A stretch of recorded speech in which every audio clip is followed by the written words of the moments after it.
organized. So, so anyway, I'm Ann Murphy. I am part of the State League's lobby team.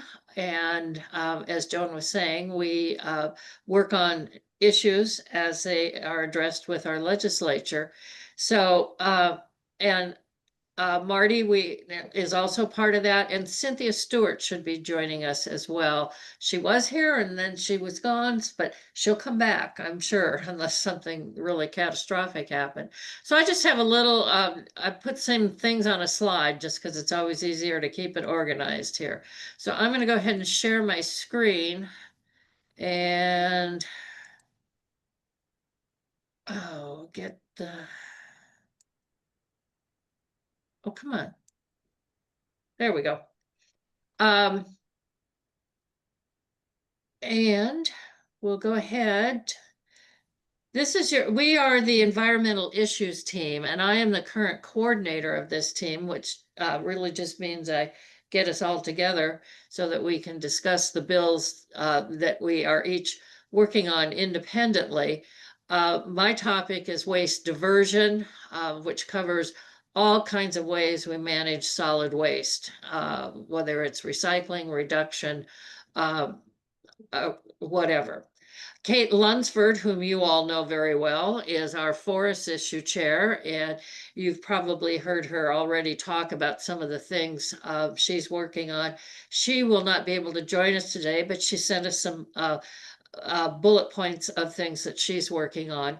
Phyllis Farrell is covering agriculture issues for us, and I have a few bullet points from her. Cynthia should be back, Cynthia Stewart, who is also the chair of our lobby team, and will share transportation and some growth management issues, which are areas she covers.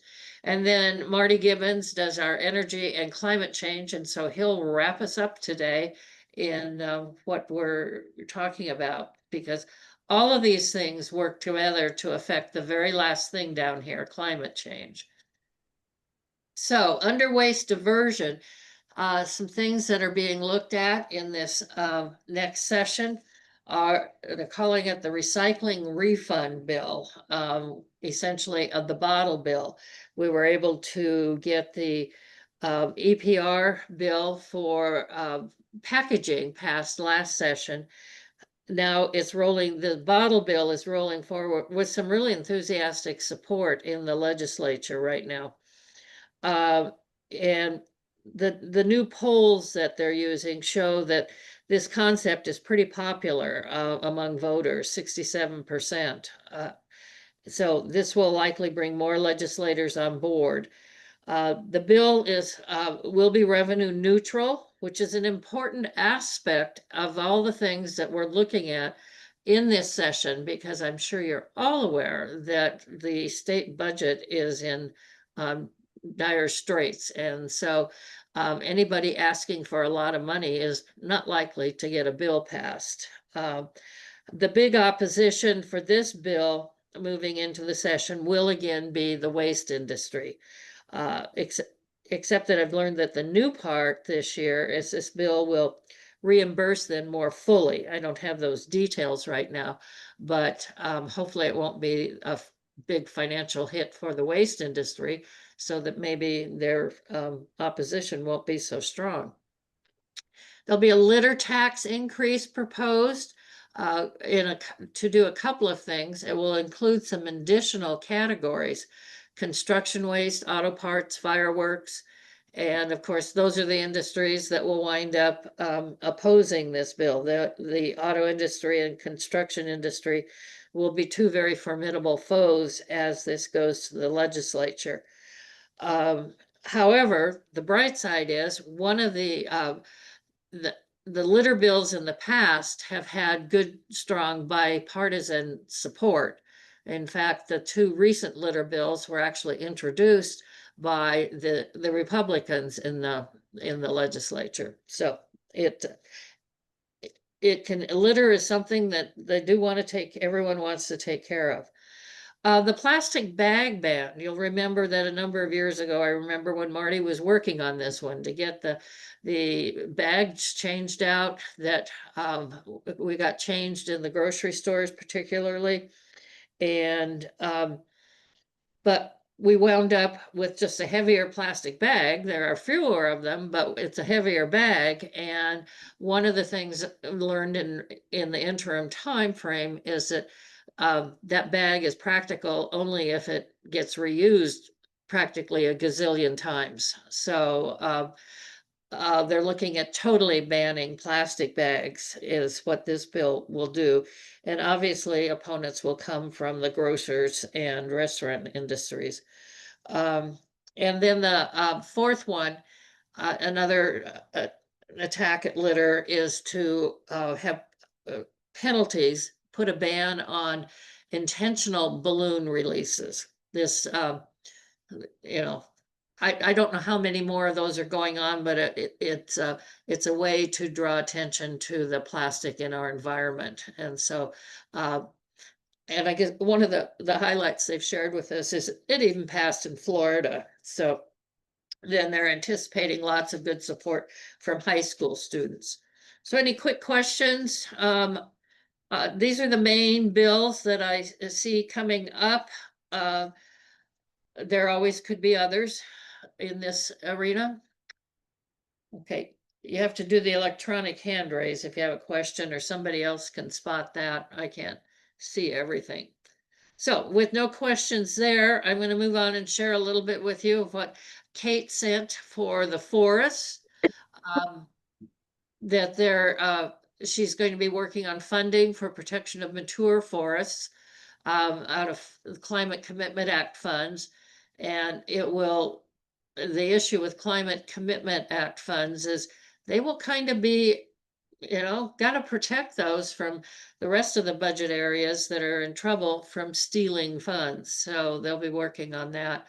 And then funding for the wildfire response package that the bill was passed a year or so ago. I don't have the exact date on that, but then the funds have been withdrawn, and so trying to get that funding back.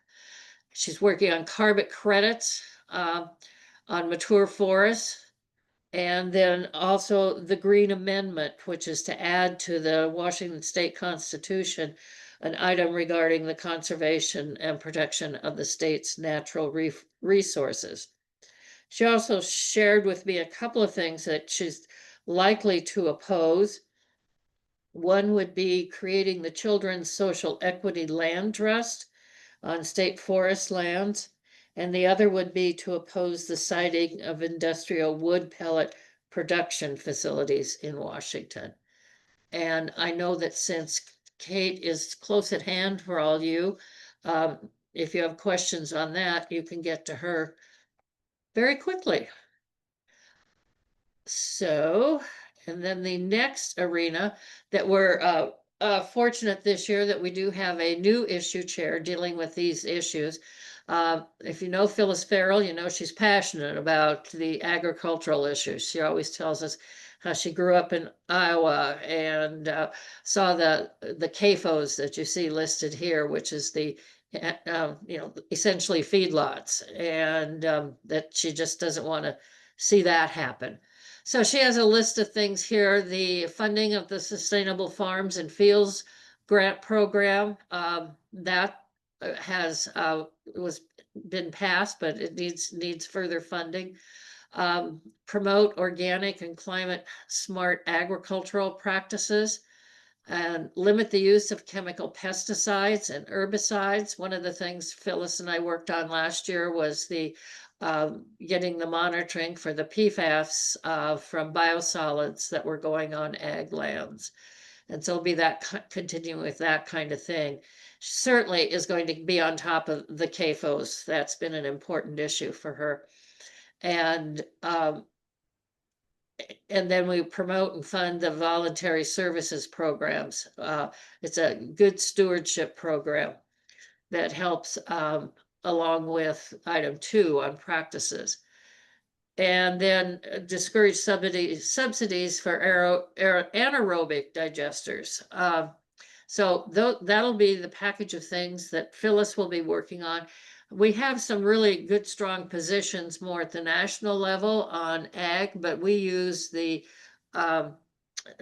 positions that we're using here to, geez, I just dropped off my brain here.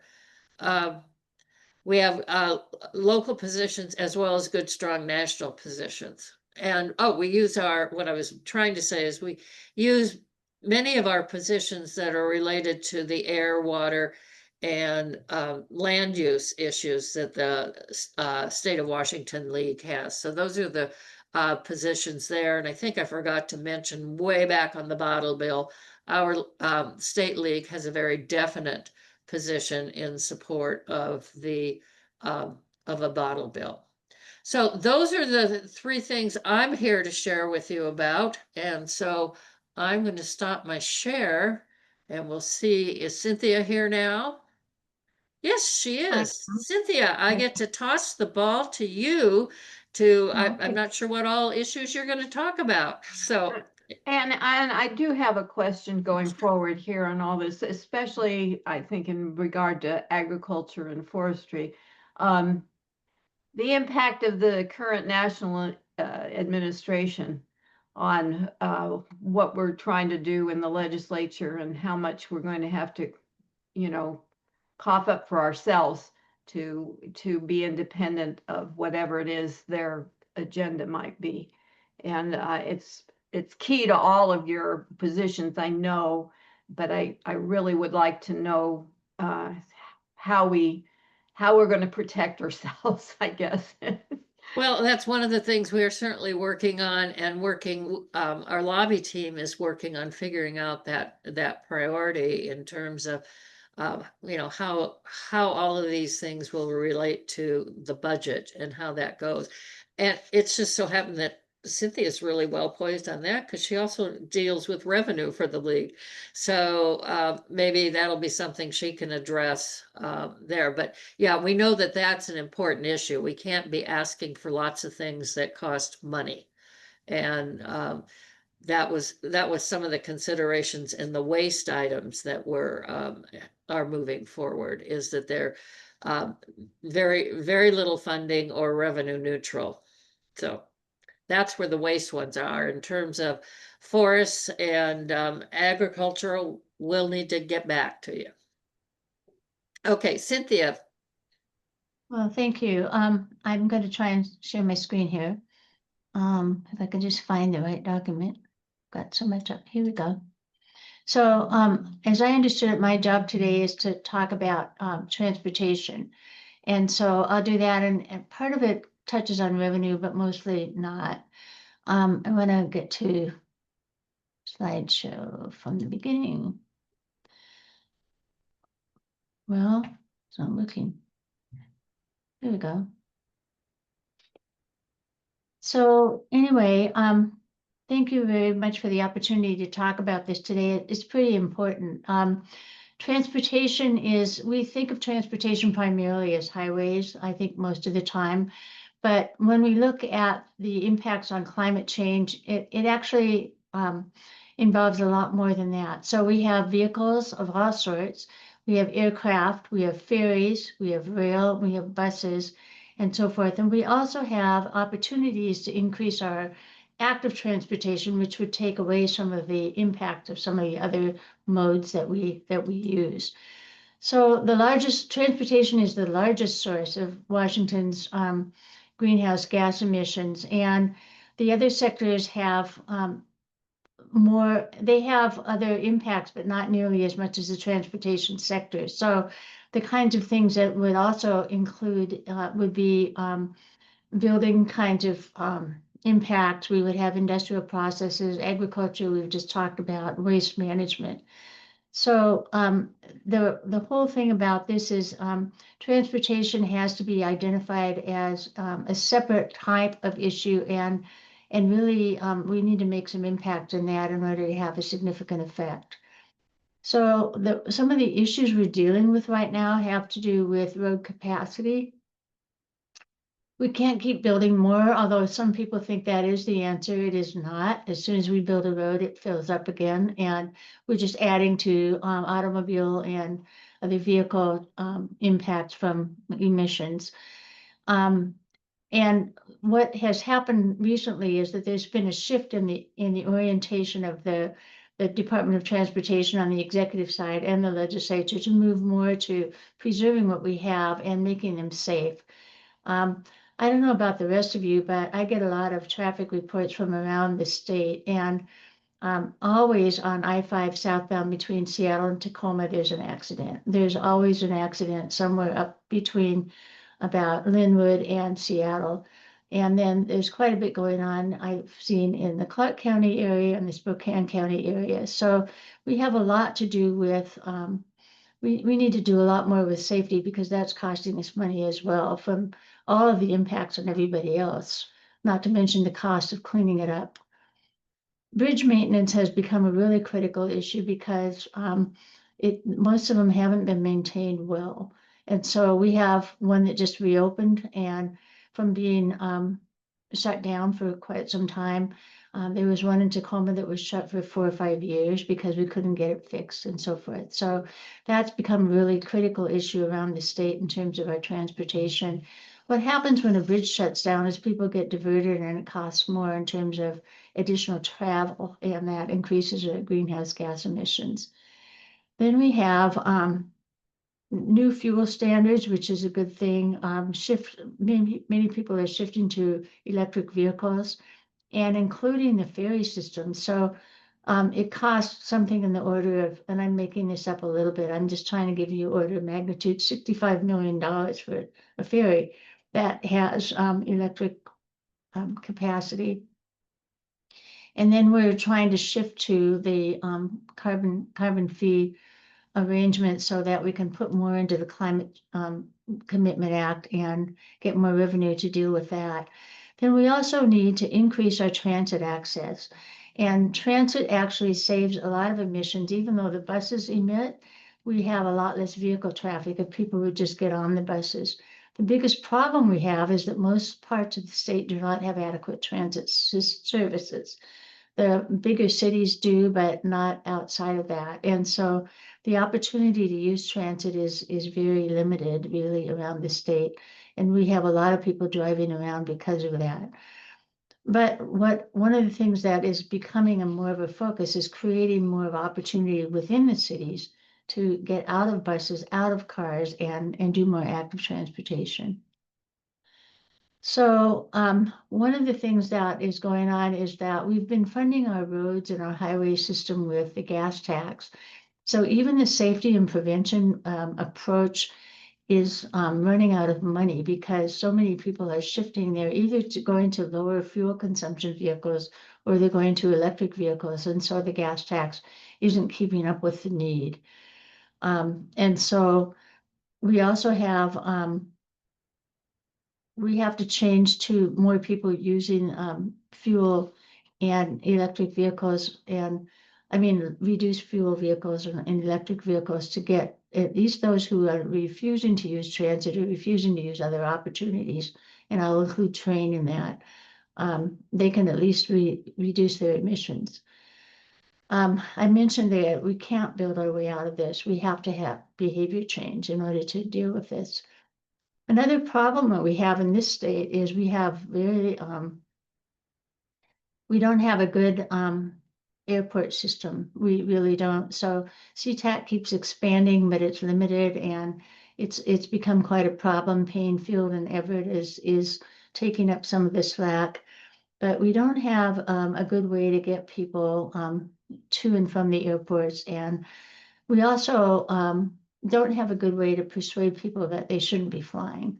So I know a friend of mine who has died since I talked to her last, but she just refused to fly anywhere because she did not want to contribute to that emission that airplanes give out, and it's pretty tremendous. We have to change our behavior, but building more airports is still on the schedule. The state hasn't figured out yet what to do. Then we have land use planning requirements that are changing pretty significantly. in part because of the affordable housing crisis. And so also because we do have to reduce our emissions. So they go together pretty well. And this is just something that Marty has shown before, having to do with some of the changes that are coming in order to get us to our target of net zero by 2050. And so you'll see clean vehicles on there and clean fuel standard, cap and invest, and so forth. So we have to keep moving in that direction in order to reduce the impacts. So one of the problems with transportation is that almost anything that we do, whether it's building new highways, whether it's even maintaining the highways, whether it's setting up new transit systems, whether it's funding more rail projects, is that all of those things take many, many years. So when you look at the budget, the general fund is really something that deals with emergent and current topics. So the general fund is something that people budget for, the legislature budgets for like a year at a time or a couple of years at a time. They do use a financial plan to do that, but the actual appropriations are usually spent within a year or two. Then we have the capital fund, which deals with new buildings primarily and state infrastructure, not including transportation. That is a budget that has a lot more expansive timeframes in it. So things that are budgeted in the capital fund will extend for, usually 3 or 4 or 5 years. Our transportation system, though, has a 20-year budget forecast because so many projects take such a long time to build and to develop. So what we have in the legislature is they appropriate money for a couple of years at a time in the transportation budget. And so in the 25 to 27 budget, there's 15.5 billion of revenue that is anticipated and will be spent.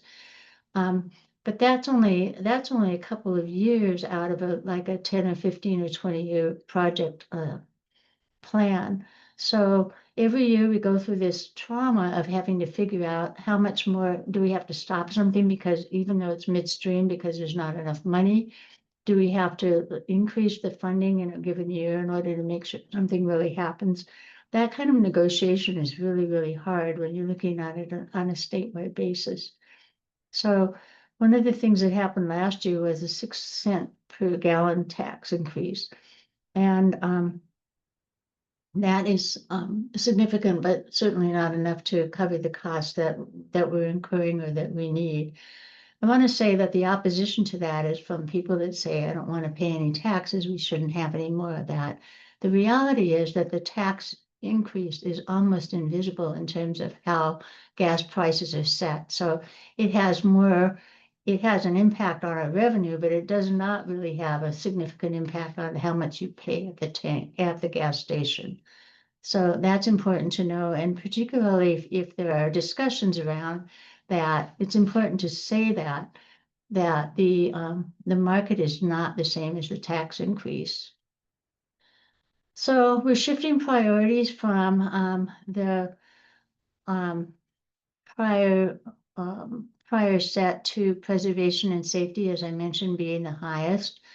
We want to have more mobility, but we want to do it in different forms. We want to accommodate the climate impacts and reduce those. We want health and resilience, and we want economic vitality at the same time. And so the question is, how do we do all that? This is a graphic that just came up yesterday in the senior lobby presentation having to do with where OFMCs are need. If you see the darker blue on the bottom, that's the fuel tax income. And then when I was mentioning 27 to 29 or 25 to 27, you see it hasn't gone up much. And that's the second from the right column if you can't really read the numbers. On the far right is another increase from 27 to 29. But the non-fuel tax revenue coming in is growing expansively. And that is good because it gives us a lot more flexibility. The Constitution requires that our gas tax only be used for the highway system, and that includes roads and, ferries and bridges. But the other income will actually give us a lot more flexibility in what we can do in the transportation system. So in 2025, some significant bills were passed that will help reduce our impact. One of them was to promote transit-oriented housing development. So that in the Growth Management Act, counties and cities are asked to set up plans for how they're going to increase their affordable housing. But in conjunction with that, how they're going to make that transit-oriented. So what we will see in the near future is a lot more development around bus systems and that kind of thing, and more walkable communities, hopefully. Then the minimum parking requirements, it reduced let me start over. Local jurisdictions also often have requirements that say you have to have 1 or 2 parking spaces for every unit, and like in an apartment building or something. And so the state legislature said that's not reasonable anymore. So it's encouraging, the policy encourages local jurisdictions to reduce those requirements to, in some cases, no parking available. But anything that makes more sense than having 1 or 2 spaces for every unit. Then also, we have a very inadequate rail system that goes from place to place. The Amtrak Cascades goes up and down I-5 corridor basically, but we don't have much in the way of east-west capacity. And so there's some work being done now to kind of figure out how to increase that capacity and also to get people on it, and also getting those freight trucks off the road. And then finally, establishing shared streets where we can have a lot more of the active transportation, people biking, walking, and that kind of thing. So those are some policy changes that are fairly significant, but they will take time to actually have an impact. So the 6% is going to a whole bunch of different places, and we'll share this PowerPoint, so I'm not going to read it all, but I just thought you would be interested in knowing how much that will be distributed and how it will be distributed. So how do we get rid of these greenhouse gas emissions? We have to convert to more electric vehicles, and that's got its own problems with the grid and trying to make sure that people have adequate charging capacity. One of the things that happened was that there was a move to increase the school bus use of electric vehicles, electric school buses, but a lot of the school districts didn't have the money to install the charging facilities. So it's a really complicated issue when you get outside of individual automobiles. So I'll mention the stricter fuel standards, and Marty has a lot more detail on that than I do. We want to fund an alternative to single occupancy vehicles. That's pretty obvious. And then the carbon tax and cap and trade so that we have money to do some other things. So most of these are not really equitable, and I think that point speaks to some of the decisions that have to be made and how do we make this more fair for everybody. So our proposal was to have a larger infusion of money for transit. And while this was done last year, we said federal dollars, and in the immediate short term, that's obviously not coming now. We know that there's been a big change in the way that the federal government is operating. We also know there's a big change in their values, which are not compatible with ours in terms of climate change. We need to have a statewide public transportation plan that has to do with transit in particular, because it's been ignored for so long. We need to have integration among our systems so there's connectivity. And we also need, as I mentioned, have some emphasis on passenger rail so that we'll get more people out of the east-west corridors. When I mention accidents, there's almost daily 2 or 3 on Highway 18, which is a well-traveled east-west corridor. If we could get people in trains, it would be a lot better, but we don't have any right now. So really, the change that we're talking about, my font there, I couldn't get it orange on change, but we really have to get people to change their behavior. That's going to actually have more of an impact than some of these other things. If people would change their behavior, it would be less costly to do the rest of it. And so the question I have for the people here and for the public at large is, to what degree should we actually individually be taking responsibility for choices that we make in terms of our vehicle you use, in terms of our way that we live? And then should we ask the public to commit to changing their behavior? And that's a big, big, big, huge topic. But I think that we need to think about it in those terms because that's really the only thing that might end up making a difference. So that was a very short presentation. I don't know how many minutes it took. Ann told me I had 10, so I don't know. But anyway, if you have any questions, I'm more than happy to try and answer them if I can. Cynthia, thank you. That was covering a lot of ground and extremely informative, and we really needed to hear that. The preservation of our natural resources depends a great deal on the impact of transportation and what it does. And one of the things that came to mind about when you said aviation, where there's still that greenfield decision making that they've been going through that process. We have a member of our committee who's spent a lot of time trying to follow that. But we also have Lael White on our committee, and Lael follows rail. I don't know if the alliteration or the rhyming was meant to be, but Lael and rail go together. And one of the things that has been big for her has been the east-west bullet type trains, and also north-south bullet trains, in addition to the rail corridors within the inner city areas of higher population centers of Washington.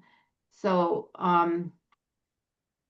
that when I talked to my friend in Japan, those bullet trains are where the people go. That's what they use. They don't, rather than their cars.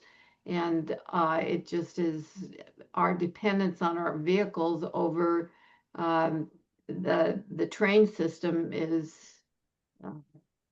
how do we, part of that re-education that you're talking about, Cynthia. So I've been working with that coalition for quite some time now. I haven't been as active in the last year or so as before, but I'm very aware of the work that Lael is doing. One of the issues is that there was that proposal down in California to have a bullet train from all the way from like Southern California to Vancouver, BC. The cost of that is really prohibitive, and I think they've kind of moved that sideways off the table a little bit. But what we're trying to do is get some infrastructure improvements in the north-south corridor for Amtrak, because they're always running late. People won't use this train because it's so expensive and never on time. But the east-west corridor is really essential in order to avoid all those accidents I'm talking about, and also to get freight moving in a different way. I don't know how many times you've been on the freeway and there's just this 2 lanes of nothing but trucks, and it's moving freight. That could be done much more efficiently on rail, and then just have trucks on the beginning and end to get to the ports or to the shopping areas. But anyway, we're trying to get some funding for that, particularly that east-west corridor, because it's so essential. And then those kinds of improvements will really reduce the need for the bullet train, which is wonderful in the places where they started it. I mean, I remember coming back from Japan in 1970 and saying, why aren't we doing this? But it kept getting voted down. But at this point in time, the cost of instituting that and the time involved is really prohibitive. We could make more improvement just by dealing with the system we have now. All right. Other questions before we move on to Martin? Marty, you had your hand up a minute ago. Did you have a question for me? Or a comment? I did not, but Okay. I have a question. I'm wondering if they had considered it as an alternative to gas tax and in the taxation possibilities out there. Have they considered increasing the tax on weight for particularly of electric vehicles, which because of the batteries weigh significantly more and wear on roads and driveways, I might add, quite a bit and require more maintenance as a result. I don't want to, say I'm ready to pay that, but I have an electric vehicle and I know that that's one of the problems. Well, they're working on what they call a road usage charge that has different dimensions to it and will have more of an effect on electric vehicles, I think, than on the others. But we don't want to create disincentives for it either, for the electric vehicles. And I think the road damage is more being done by freight than it is by electric vehicles. I mean, there's just not the same impact at all. So they've been working about 6 years now on this road usage charge, and it may happen. Thank you. I might say something on the electric vehicles too. The damage in roads is largely correlated with the tire pressure, and trucks run tire pressures like 80 psi. Most cars run less than 40. And that tire pressure is how much pressure is on the pavement. What pressure is in your tire is how much pressure is on the pavement. And so with higher pressure, it just is a bigger force on the pavement for that area. So I'm not sure exactly how that translates with electric vehicles. I just bought an electric vehicle too. It's extremely heavy, way more than anything else I ever bought. But I think we got to look at that carefully and not get ghosted here or spoofed by some disinformation that implies just because the vehicle's heavier, it can't be good. Lighter vehicles like bicycles would be very low impact, even though their tire pressure is up to 120 psi. But anyway, it's such a tiny little footprint. It just anyway. That's quick comment there.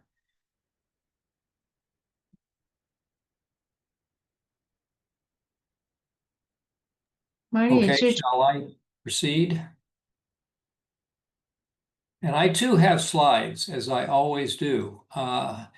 And one thing I wanted to emphasize here is our guiding principles down here. We're looking for transition to zero carbon and not emitting energy, and we want to protect natural carbon storage like Snohomish County works on with our forests and even urban forests, and reduce other sources of greenhouse gas releases, such as the very potent greenhouse gases in our refrigeration systems, including heat pumps and air conditioning and refrigerators, but and then environmental justice, because we've already been talking about that a little bit.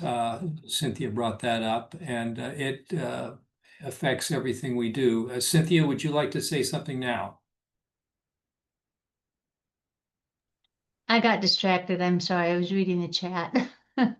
What did you say? I was just talking about I noticed your hand is up. Oh, I don't. That was an accident. I'm sorry. Okay, all right, I'll move on. And Cynthia showed this chart too. And the point here is we've been enacting a lot of regulations and laws to try to come down that emissions curve, which is in law from years ago, but it's extremely challenging because the period, the 20 years or 30 years before that, that's depicted in that the left side there, we haven't made much difference since 1990 through 2020.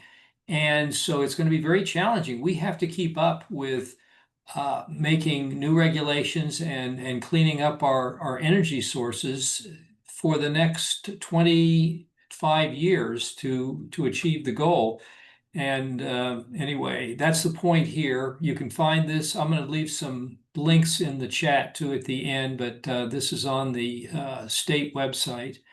Now, advocacy in climate and energy here. Details are still available, and I'll leave a link to this one on the 2025 website for the lobby team. If you want to get into the details of what was passed and what wasn't passed last year, but this is the second year of the biennium, so a lot of the bills that didn't pass are still alive, as we say. Our advocacy conforms to league positions. We are faced with federal attacks and denial, and that's both withdrawing funding that we were counting on that had been allocated, and that's affected Washington State, and also policies such as what California started with special ability to regulate emissions, especially from vehicles, that other states such as Washington and Oregon also follow that. But there's an attempt to reverse that ability for California to make some significant progress. So states must make progress on their own, and that isn't going to be as effective or efficient as if we did it as a nation or even as a globe. That would be the best. That's not where we are now. As we've been talking about, we have challenging budget circumstances due to the withdrawal of federal funding in certain areas and just the general challenge we have in the legislature that we experienced last session, and it seems like it's going to be even worse. But in general, electrification reduces harm to our health by reducing the pollution, not just carbon dioxide, but other pollution as well. Last session, I should say, these are three of the significant bills that were passed. They tend to be now policy oriented rather than funding oriented. And the building code and development regulation reform is a loosening of some of the regulations on retrofitting, especially older houses, to make them more energy efficient, both in insulation and new heating and cooling, such as heat pumps. The Clean Fuels Program, Cynthia also alluded to that, and they tightened up some of the regulations on what constitutes a qualifying clean fuel. And then reducing, as I said, refrigeration or greenhouse gases emissions from refrigeration. Some of the fluids that are in use right now are as much as 4,000 times more greenhouse gas efficient than are effective than carbon dioxide. So other things are important, even though they're far less. Methane is another one that's far more highly greenhouse gas effective than carbon dioxide for at least the next 20 years. Details are on that website. I'll put that link in as well. For 2026, we have some priorities that we've refined here. Protect recent progress that we've made, coming down that chart, and the Climate Commitment Act, which is, we've got at least $3 billion available now to invest in a variety of things. And I can't go into I don't have time right now to go into the details on that, but with the budget pressure, there's always a chance that there will be a raid to the CCA funding. And then a bill we had last year, but it's still a priority. And when I say the EPC, that means the Environmental Priorities Coalition, of which the League is a member. It may be one of their priorities for this coming year, but the vessels in our Puget Sound, the big ships, are, if they use dirty fuel, such as bunker oil, that has a lot of sulfur in it, they have to capture, or they should be capturing that effluent, and so it doesn't go into the atmosphere. However, 80% of those capture systems dump the captured pollution into the water, which is polluting Puget Sound. So this is to close that loophole of just diverting the pollution from the air to the water. There's also an energy affordability package that is being proposed, and some of the things there is to protect customers, electric customers, from shutoffs if they get behind in their payments, expand access to even affordability programs that the utilities provide assistance to low-income users, low-income customers. And another proposal is to create a heat pump electricity rate. So if you have a heat pump, you would pay a lower rate on your electricity to use that heat pump. That would just encourage and make it more economical for people to convert from gas or another form of house heating to a heat pump, which is, especially in Western Washington, is far more efficient energy-wise. And even in Eastern Washington, our heat pumps are much improved over the last 20 years and can handle the cold temperatures in Eastern Washington now. And then part of it is part of this affordability package is financing program for building improvements. So the utilities would actually finance the building improvements, and the building owner, whether it's a house or a business building, would pay that loan back with an extra charge on their utility bill. And the idea here would be their total utility electricity bill for the period would be lower because they have a more efficient building now. And that's been tried in various forms around the country. And then finally, ensure data centers pay for the increased generation and transmission investment required by the huge amounts of energy they're taking on. And that there's another actually addressing more of the data center impacts that we anticipate and are already occurring in Eastern Washington, including noise and water use. When they try to cool the vast amount, the energy that goes in with electricity has to come out in heat one way or another. It just doesn't go away. And so the primary source of cooling is using fresh water. And so we got to fix that problem. And then still, as Cynthia alluded to, energizing the EV transition. School buses are something we are starting, but it is expensive, both in the acquisition of the school buses and in making sure the charging infrastructure is available to efficiently recharge. And small trucks, of course, we see, at least I see, Amazon trucks delivering through my neighborhood several times a day. Many of those are now electric. We'd like to see more of those, and I think there's more receptivity to electric mail trucks now, U.S. Postal Service trucks. So we want to make sure that carries on, that sort of policy carries on. And I think that was it there. Then the continuing legislation, we need to accelerate the development of clean energy and transmission. There were two bills that made it partway through the process last session, but they have to pull back, and we're going to focus on those again. The details are once again on our webpage. And then fair access to community solar projects. A group has been working on that for several years now, and it's just to make community solar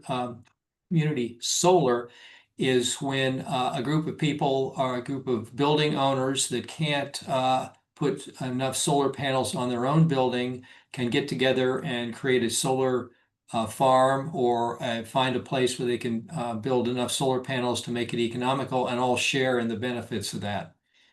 And then to increase transmission capacity, one form is to do something called reconductoring.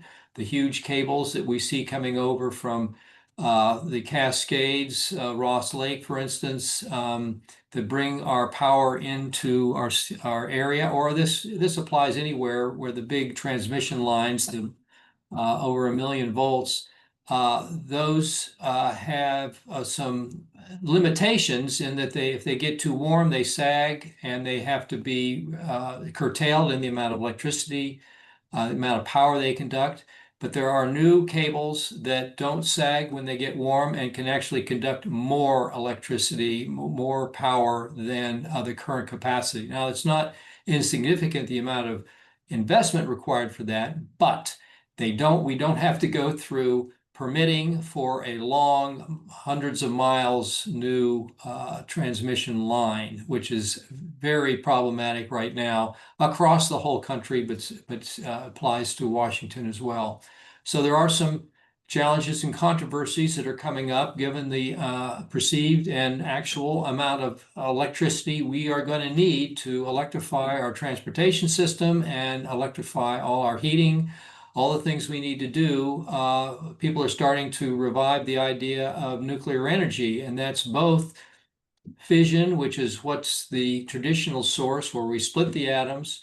And the new idea is small modular reactors. You may have heard about that. The idea is they can be more efficiently and economically built, but that hasn't turned out as quite as well as the initial projections and initial promises.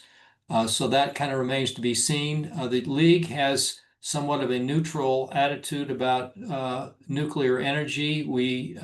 Our position is we shouldn't be making any new fission reactors, but we're not against keeping the current ones open for the benefit they create. Non-emitting energy, it's not really renewable, but it's non-emitting for the most part. Then there's a new thing, fusion energy, which the country's been working on for 50 years, and very little progress has been made for the most part. However, there's a company in central Washington, at least they're putting a facility in central Washington near Wenatchee, Helion, and Microsoft is funding a lot of that, so they must think there's something up. But fusion energy is, some people say, 20 years away and always will be. So I can't find any reliable information on whether this is real or not, but something is happening in Eastern Washington on fusion energy. And then permitting, as I said, is we got to streamline the process for both installing generation and transmission. We have some generation capacity that can't be hooked up right now because we don't have the transmission lines permitted for that. And then ultimately ensure environmental justice so every voice is heard and we're not installing facilities that degrade the livelihoods of people who already live in a location. And often these generation capacities get decided where there's already challenges, environmental challenges. And then finally, we have to defend democracy because if we lose our democracy here in this country, it's going to be very hard to protect our environment and to make progress on climate change and the climate crisis. So that's another thing. For the League of Women Voters, it's all hands on deck time for us. And so I would like to open it up for the final time you're willing to put in here for final questions. And one final thing, everything we're doing in the environment and natural resources area of our lobby team affects climate change in some way. And it just has turned out that way. That's where the focus is. But when we handle pollution, it will both increase the health of our population and address climate mitigation. So questions?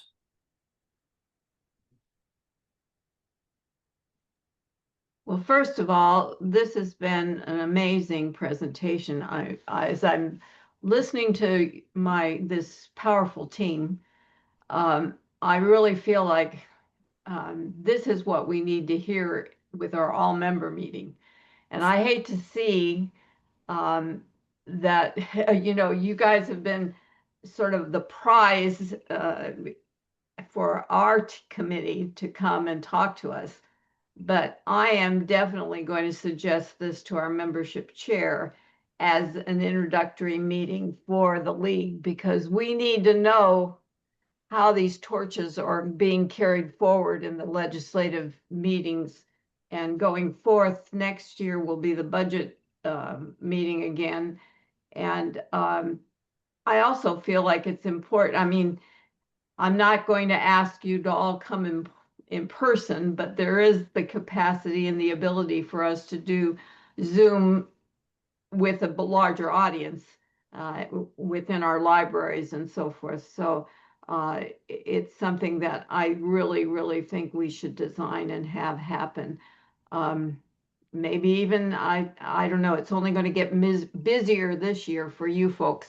I see, Cynthia, that you have your hand up, and I did have addition, so please go ahead and ask your question. Well, I actually don't have a question. I have a comment, which is, your league is the biggest one in the state, certainly almost the biggest in the country. And it would be great if we could have a meeting, a conversation like this with your whole membership right before the session or early in the session. So we're going to do an action workshop on November 15th, I think it is. That will be helpful for many people, but for those who don't come there, just to give out the information about what to expect and try to get people energized to help us would be great in the late December, early January timeframe. And you've got your hand up too, so you'll have to unmute and share with us. Thank you for reminding me. The workmen just came to check my heat, so and they're knocking on my door again, so I will come back. Okay, all right. Martin, one of the things that, of course, we're going to have a speaker from the county come to talk to us about the impact of AI within our county and what they're doing about that in January.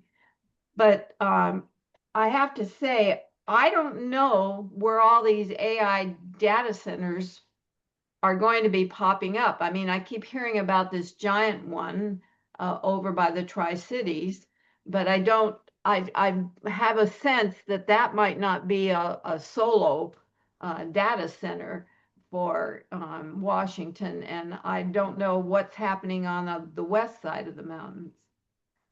I think currently the east side and the central Washington is taking the brunt of the data centers because they're closer to what's been the generation capability of our hydro dams. And they can also, there's unused land that they can make, they can install solar arrays, and we have wind energy. You know, as soon as you cross the Cascades, you see the wind turbines popping up, and so we don't have wind like Montana or Iowa or Texas has, but we have some wind anyway. So I think it's partly the availability of land to build these facilities, cheaper land than is on the west side typically, and then the local energy. Now we're using all the hydropower we can produce right now, so that's why they're having to think about nuclear and such and other alternatives that they think they can install faster. But really, the fastest installations are solar, and if you can find the land. Anne, your hand Yeah, I is- just popped back in. Yeah, like I said, I'm winding up with no heat in my cottage here this morning. And so anyway, I just took a look at the email Anita had sent us, Marty, in terms of data centers, and there's an article with that of data centers then building their own power plants. Yeah. So we've got that issue as well. But anyway, I couldn't distill all of what she wrote in that email that adds to data centers. And maybe you did. But the point I wanted to bring up is that Marty did mention it, and the work I'm doing is all tied in with the Environmental Priorities Coalition. And within a couple of weeks, that coalition will be announcing its priorities. And so we'll know where the environmental community as a whole in the state of Washington will be headed. So just stay tuned for that. It's not soup yet. So. Okay, Carol, your hand is up. Yeah, there's a couple of things about the soup. And I had asked if I could share the slides. If it's not soup yet, should I hold the slides back? I think you can talk about that stuff generally, and there's some other strategies that I'm not going to share at this point because it's still being finalized. And so, but those are separate bills that can, I think, be talked about. So I'll say that. And the other thing, Joan, I was thinking the same thing because we've been hearing about the different, well, I've been hearing, and I don't know how much is accurate, Marty, to your point about information that's either miss or dis and all of that. But the communities are are discovering that they have these huge areas being developed to produce or for data centers. And the concern there is that they aced their permitting and, you know, blew by a lot of stuff. And it makes me concerned what's going to happen with Washington, to your point. We're worried about emissions. We should also worry about shortage, especially of the resources like water that they're saying, oh, we can do this. I mean, we've had concerns over recent years about water rights and access and developments that are going in Eastern Washington. And a lot of tech companies, there are, a handful of tech companies that are building in Eastern Washington, outposts, if you will. They have neighborhoods that are being, more populous, and they have a plan, and they're going to want to go forward with something just like this. So what does this look like in the broader perspective for our resources, not just our emissions? It is very threatening to our resources, and Eastern Washington is known for being drought prone, and therefore water is a big problem in Central and Eastern Washington. But there was just something. It was on Washington TV recently. Once again, the Whatcom County and Skagit County are looking at ending water rights for the junior water right owners, because there's no water left in the aquifers and in the rivers, primarily is what they were talking about. But this harkens back to the Hearst case of about 10 years ago, when it was the same thing. And the groups that have the senior water rights are the tribes, actually, and they want water in the rivers to allow the salmon to propagate and get a viable salmon. So it's not just Central Washington, it's it's Western Washington as well in some places. And this is something that we have been unable to deal with I think, this is a personal opinion, but due to our clinging to the Western water law, we're first in time, first in right. And I think we need a new deal. Call the cards in and deal them again, and deal them in a more just way. And but even then, the more things that are going to pop up with needing water, it's just going to be unsustainable, I think. And we just got to figure that out. We don't have a water issue chair right now, so if anyone wants to step up to that role, it's a wide open territory. You can do whatever you want in that for us, but Don't put that on not really, not really, Carol's whatever. ear. She will jump in there with her fins before too long. I do want to say that Colorado River, the states have had to come together Yeah.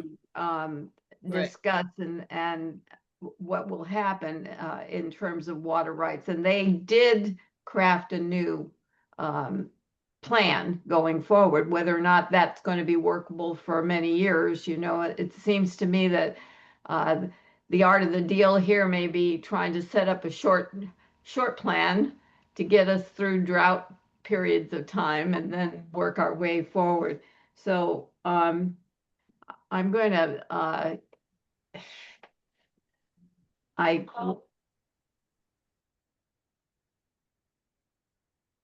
Oh, You're on mute, Joan. you mute yourself, Joan. Oh, she There's had a phone call. Oh, well, I wanted to just, as she was talking about the whole Colorado and the states, I mean, we're certainly with leagues in Oregon and Idaho and Montana have a Columbia River group. And I know that Columbia River doesn't touch you in Snohomish County, but it's a big part of the rest of our state. of course. Yeah, and so there's a place there. And the other thing I mean, water is certainly a place where it comes back to what Cynthia was talking about, and that's changing behaviors. I mean, how Mhm. important are those green lawns that people want to water every day, or those kinds of things. And I suppose most communities now have water-wise programs, and it certainly would be beneficial to promote those kinds of things. So taking care of water. Thank you, Anne, for that. That's great. And I liked your point, uh, Cynthia, about how do we change behavior and going forward, because that's essentially what we're working on as a whole. And I I think we always say education. That's the key component. That's what I've always emphasized in my lifetime. But um, the the other thing is uh, doing the changes that make it seem simple or easier. Margie, Nancy Johnson isn't here now, but that whole idea of kicking gas project that started on Whidbey Island as a kind of a community thing that's kind of rolled to get people to change over to heat pumps and do other things. So I'm sure if she were here, she'd be mentioning that. But those accessible tools are really key, I think, in trying to change behavior. And I truly believe putting this group in front of a large membership would actually help in terms of sending the message forward and put those 200 plus people in charge of saying what you're saying. It's, so much that happens is word of mouth always. So I truly, truly appreciate your being able to come today. Do we have other questions and statements and things going forward? One thing I would like to emphasize is I try to always say yes when a local league asks me to speak, and we can do deeper dives into some of the details with the local league if you'd like to do that. And it helps me just sharpen my thinking on a issue and forces me to make sure my facts are still straight. And so it's a good thing to do. It's good practice. Like I consider this practice for our action workshop coming up. And that's why I really like to hear also what you're really interested in. And I'm taking notes on the comments. I just want to say no to that for me. I do a lot of this for local leagues and would welcome any invitation. Excuse me. Thank you, Cynthia. Well, Cynthia, you worked for so many years, and you and Martin and Ann, uh, I talk about the stalwarts of my committee, but you've been the stalwarts of the league lobby teams and other things that you've done throughout the years. So it's really, I'm just gratified that you're able to come each time. But I'd like to share you with a broader community, and it's your valuable resources for all of us. I don't have anything further to ask you because I think we've done a lot here, and I don't want to keep you. It's 11:15, and we do have a few other things on our agenda today. There is that No Kings rally, you guys, tomorrow. I want to remind everybody that that's ongoing, and some of us are in Everett, some of us are in Edmonds, and I'm not quite sure how I can work around it with my husband in the hospital, but we'll see how that goes. And he has this list of things for me to bring every day, so, which is a sign that he is getting better. So, Joan, let's see. can I ask a question? I'm sorry, I can't figure out how to raise my hand. other than to go like this. And it's covered up with these things down there. I'll figure I it out. think it's the react button on your, but go Oh, I for it. know that, but I can't find it because it's covered up and I don't know how to move that. Oh, Anyway, okay. so my general question is, and I know this is this is just too general, but is there ever any discussion that maybe Washington doesn't need to grow its population anymore? Like, could we possibly survive with who we have? Um, is that just so passé that we're never going to talk about that again? Well, go ahead, Cynthia. I just want to say, we have the Growth Management Act because the population is always expanding and we need to plan ahead for it and deal with it, which we're not doing a great job of. There's no way to say people, you can't come here. There's just no way to do that. Or you can't have kids. Oh, no, but we give businesses incentives. We give them massive tax breaks. Oh, come here, come here. Oops. We might not want to do that.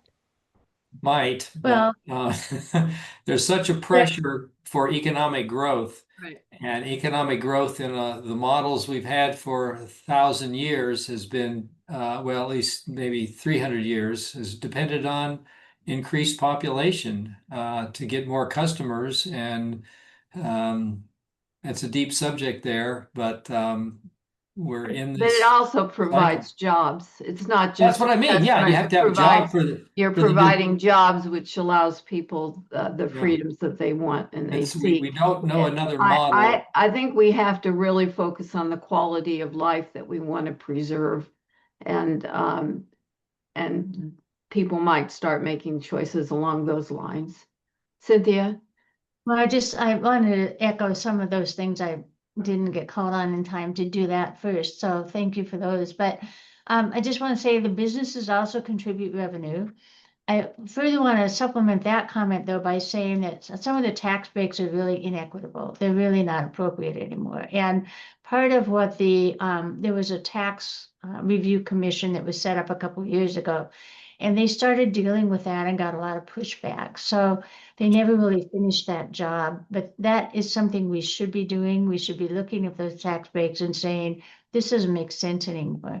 So people have to have a source of income, so we need the jobs. We have to have tax revenue from the businesses because that helps us provide services. But we do have inequity that needs to be examined. And there's no way with our natural resources, our beauty of this state, and the climate that we live in, and I'd say the friendliness of the people that live here, that people that come even to visit are not going to walk away with a what a great place to live feeling. And that's something we want to keep, even though we do hope that they decide to go home. The only thing is that's keeping people away, Lynn, is the expense of living here. Growth has put such an impact on our resources that it's become extremely difficult for people to live in our communities. So, except it's expensive, and we need to point out keep pointing out how expensive it is to be here. Any other questions?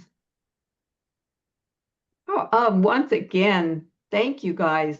Thank you so much, and I definitely I'm going to get. I invited Jean to come today. She's our membership chair, but I will certainly encourage her to watch this and take some time to review it on YouTube.